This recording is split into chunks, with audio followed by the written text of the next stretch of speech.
Hey, potatoes. It's time for us to... I bumped the mic. Do a little story and review of this War of Mine, The Little Ones. As for the story, hopefully you guys have been watching along with each part, but I figured I'd sum it up just so we can think about the gravity of actually what has occurred and what we've done in this game. We started off with just Kat, Bruno, and Pavel. Kat was the dedicated guard, Bruno was always cooking, and Pavel was making runs for the group. They went to lengths to try to live their lives the way they did before the war, looking for family members, doing small things they enjoyed, smoking, drinking coffee, talking about, TV. They'd sit around until it was time for Pavel to run out, and they would go out of their way to help their neighbors, even if it meant that they would drain a few of their resources and have to look for more. They wouldn't deny a sick person medicine or starving children a meal for the night. And they would, even if they didn't have the materials at the time, once they found them, their first concern was helping out that other person, because they didn't realize what kind of situation they had gotten themselves into. And it wasn't until Pavel didn't make it back from a scouting mission. He ended up trying to save someone who was locked up by a psychopath and getting beaten to death. And we did see at the end of the credits, kind of what happened after the fact once the war had ended. And that's something to keep in mind at the end of all of this, that some people did have a good end to this. But this isn't about that. This is our experience and our story.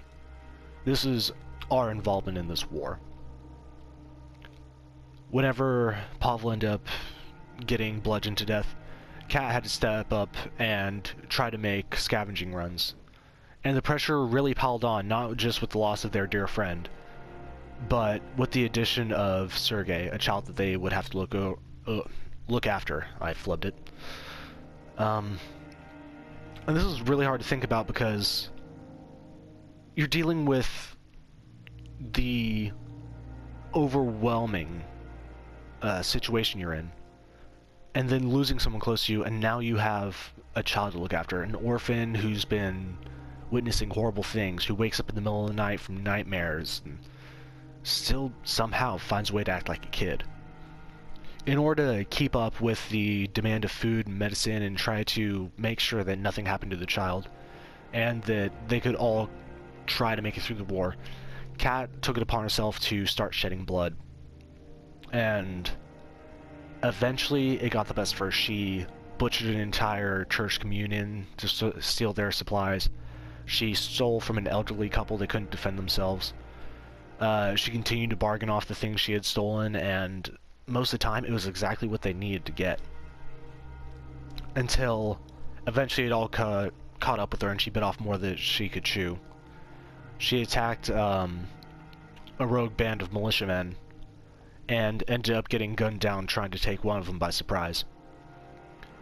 All of this was after a new addition to the group showed up.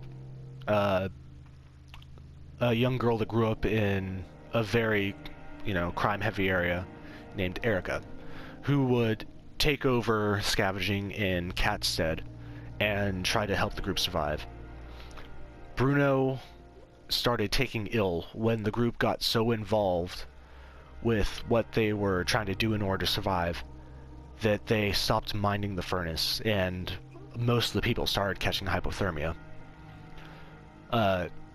Erica then sought out people that they had once helped, that Kat had given medicine to, and she proceeded to hack up a very sick man and his son in order to gain resources.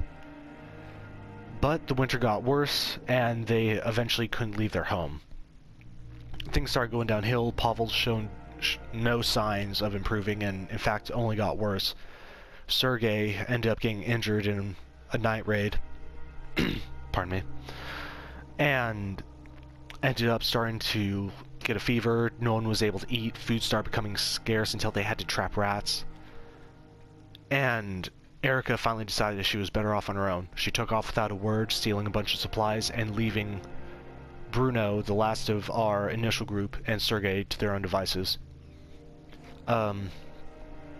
Bruno still did the best he could to take care of Sergei, but Sergei ended up having to be the one to look after him in his final days, until he could no longer leave bed. The final night, no one was able to be on guard, and Bruno passed away in his sleep.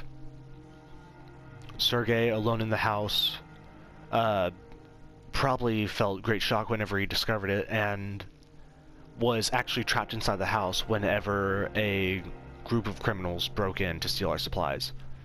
They went after food and water while Sergei possibly hid, and once they had left, he took to the streets in order to try to survive for himself.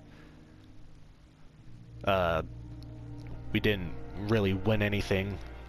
We killed a lot of innocent people trying to make it through, and overall the group just fell apart in the end. But there is good news to come out of all this. Sergei made it through the war. Even though Erica betrayed us, she survived, and was able to actually do something worth her life. Something not too decent, but, you know, fuck it, she did something. And Kat's experiences, up until her death, became a bestseller published by her family, and actually shared a good portion of this story with the rest of the world. And those three things alone, they make me happy about this experience. And with that kind of recap of our entire story out of the way, I would like to discuss the game as a whole. And I'd say it is freaking beautiful. The gameplay in and of itself is very simple. Managing resources is kind of hard to manage, not because of like any actual difficulty getting them, but because of knowing what you can actually obtain, what areas you can actually survive in, and knowing the complete status ailments and how to treat them most effectively. You would have to fail a playthrough this a good couple of times in order to know what you need, know how to treat everything, in order to know where the most effective places to place workbenches and beds are. A lot of time would have been saved if I put beds right next to the kitchen area where the medicine is stored. As for managing a team, I would say it's difficult to manage a team above 3 because you start feeling too confident. You start making stupid mistakes, like I did with Kat, and like what I possibly could have done with Pavel if he had survived one more night. I guarantee he would have not survived that extra night, because I would have been so focused on trying to get supplies for everybody and focused on the new mouth to feed that I just wouldn't have been able to do anything about it. As for Erica leaving, I'm not sure if that was a scripted event, like it was bound to happen, or if she did it to try to save herself because things were spiraling downhill and I couldn't do anything about it. But in retrospect of a lot of my decisions, now that I've had the time to think about them, giving up large portions of supplies to people, you need to fend for yourself in this game. You cannot be kind. War's an ugly thing, and you have to be just as ugly if you're trapped in this situation, especially if you have people that you need to protect. Overall, gameplay, fun. Story, excellent. It really brought me into the environment. I made a lot of jokes, but throughout the course of the game, while I was reading the little bios and going over the radio broadcast, it really started to hit me the situation they were in, how scarce resources had become, how it affected the overall market. These people dealing with simple issues that they probably never would have had to deal with if the war hadn't happened. And while it didn't make me sad, it did have somewhat of an impact when playing the game. It did affect the way that I played. Whenever someone was sick, I would have to focus on them because I didn't want to lose that party member. Whenever someone was depressed, I would have to take time and try to find someone to talk them out of it. And these are all things that really, if you're wanting to make it through each day, you can't stop to do, but because of how invested you are in what's going on, you will do. This War of Mine, The Little Ones, I do recommend it. I do think it's a very excellent game. I think it's beautiful. Congratulations to whoever actually made this from an indie game to console. You did an excellent job, and this is an absolutely beautiful little gem here. So, without further ado, that's kind of my views on the game. That's the story we've been through. And this is the absolute final video I will do on This War of Mine, The Little Ones. Like, comment, subscribe, give me a little bit of feedback on what you thought of the series, or maybe even this little segment of it. Because this is my first time kind of doing this thing. It's on the fly. I thought about it like maybe 10 minutes ago whenever, you know, shit was wrapping up and people were about to die. I'll see you guys in the next series, next video, Let's Chibi, Looking Glass, whatever I do next, and you guys take care.